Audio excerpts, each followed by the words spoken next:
Kak, kat sini ada jual apa? Sini ada dua kek. Kek viral RM10. Ya, ni kek apa ni? Yang ni kek coklat moist, coklat leleh. Yang ni kita tuang coklat. Chocolate Coklat rice. Macam ni harga RM10. Dua benua, separuh cheese, separuh coklat. Oh, namanya Yang dua kek pun boleh juga.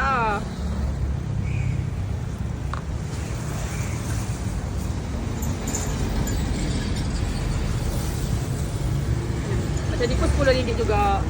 Oh, kek batik. Ni kek batik. Oh, tuang coklat. 2 senduk coklat. 2 senduk coklat. Macam ni berapa ringgit? Yang ni RM10 je. RM10. Tu letak Ni coklat rice.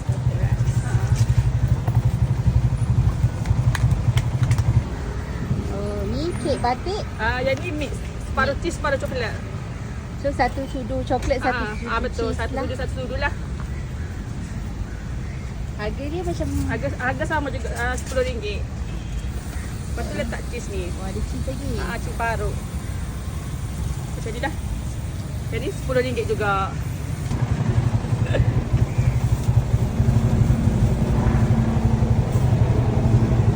RM10 kan Kak? RM10.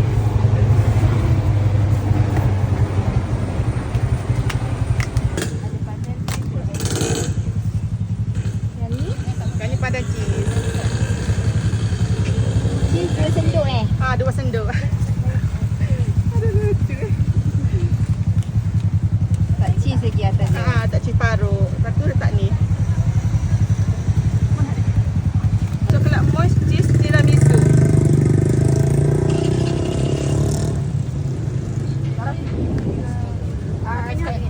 Dia ni sikit je. Oh, Habis sikit.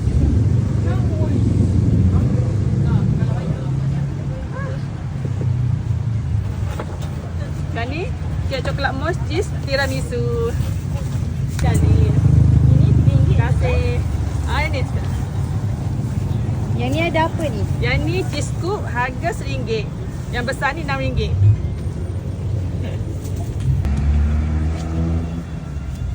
Yang ni apa Kak? Yang ni kek coklat pistachio, kunafa pistachio. Coklat leleh. Satu je. Alamak sikit bro. Boleh. Yang ni harga RM20. Yang ni red velvet cheese. Macam ni dah 2 senduk cheese. Lepas tu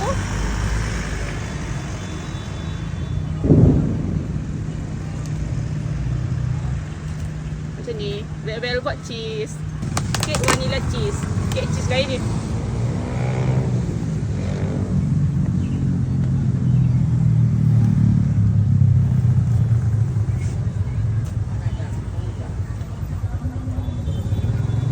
Yang ni vanilla cheese. Harga RM10 juga.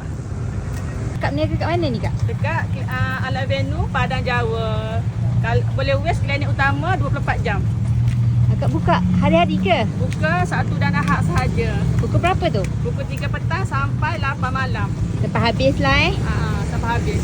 Cari akak ni. Location dia